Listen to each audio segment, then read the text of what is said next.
15. Last Chance. Inside the TARDIS, the Doctor was scrabbling inside a locker. He emerged with an old-fashioned storm lantern, an ancient atlas, and an enormous book. "This one chance," he muttered. "Just one."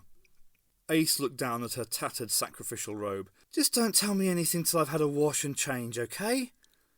When she came back into the control room, she found the Doctor had removed a small panel from the console. He was removing a small but complex piece of TARDIS circuitry and transferring it with enormous care to the interior of the big old storm lantern.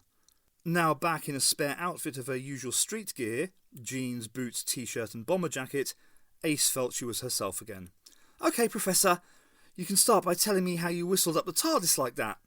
"The whistle was purely symbolic," said the Doctor. "It focused my mind while I sent out a powerful thought impulse to the TARDIS's telepathic circuits."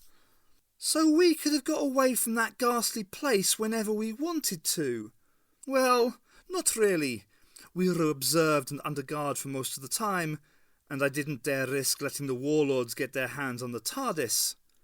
"But we could have escaped long before we did, when we were first on the tower, for instance." "I didn't want to leave till I'd sorted things out. As it is, I've made the most terrible mess of things." "I thought we won." "A Pyrrhic victory," said the Doctor bitterly. "Come again?" "We found two kinds of temporal interference, remember? Warlords and Timewyrm. I managed to deal with Kriegsleiter and the Warlord and their SS zombies." Ace nodded. "Pretty thoroughly, I'd say." "Yes, but they were never the real problem." Ace shuddered, remembering Kriegsleiter standing over her at the altar, the dead SS men rising in the courtyard. "They weren't?" "Just a bunch of incompetent would-be supermen," said the Doctor dismissively. "Their second plan wasn't much better than the first. Those SS zombies turned out to be pretty useless in battle, no sense of self-preservation, no initiative.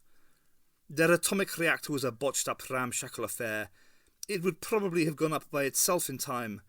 They never really knew what they were doing, especially when it came to their dealings with Hitler." "Because of the Timewyrm?" "Exactly. The Timewyrm was looking for someone to use as a figurehead to manipulate human history. She chose Hitler, partially because of his rabble-rousing potential, partially because he lived in explosive times. But Adolf's mind had all the strength of madness, and the Timewyrm got trapped inside. She boosted Hitler's powers in an erratic sort of way just by being there, but she couldn't control him properly, and he couldn't control her." "Then the warlords came along?" The Doctor nodded. Like the Timewyrm, they were looking for a human puppet to make use of, and the Timewyrm-boosted Hitler seemed to be exactly what they needed. They could see Hitler had unusual psychic powers, vast surges of energy. But they never knew where they came from. They just stabilized him as best they could, and boosted his powers with some fairly crude psychic amplification.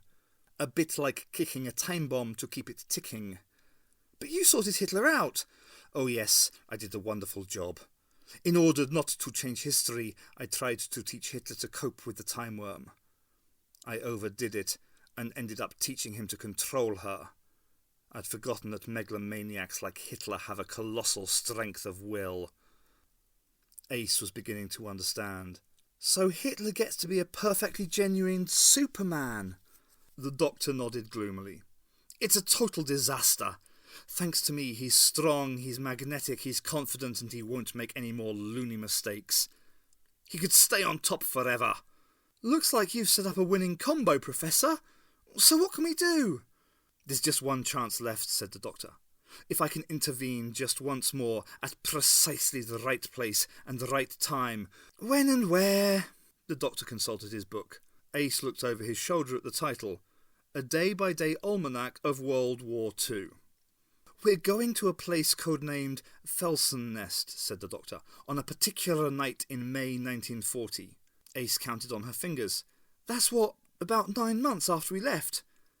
Can you time things that close?" "I must," said the Doctor. "I must." He finished his work on the storm lantern and snapped it closed. Ace looked curiously at the lantern. "And where does that come in?"